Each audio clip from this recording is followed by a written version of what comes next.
কোন মহিলা যদি কোরবানির দিনে কোরবানির পশুটাকে জানালার ফাঁক দিয়ে তাকায়া তাকায়া দেখে আর ইসমাইলের কথা ভাবে, আমি আমার ওই মাদেরকে বলবো, মা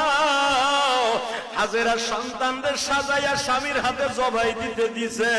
আর তোমার স্বামীর হাতে যখন পশুটা জবাই দিয়ে তেল মালিশ করে দিবা,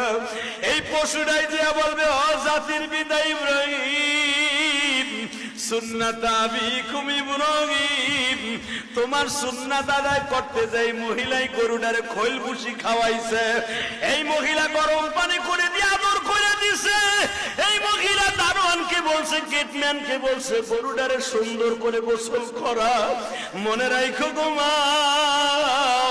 এই জন্যই দেখবেন গরু কিনবেন আপনি, গরুটার তদারকি দিয়া দিবেন আপনার বিবির আন্ডারে। আপনার বিবি যদি এই গরুটারে তেল মালিশ করে দেয়, গরম পানি করিয়া দেয়, একটু আদর করে দাও গো মা, ইসমাইলের গাড়িতে তুমি জান্নাতে যাইবা।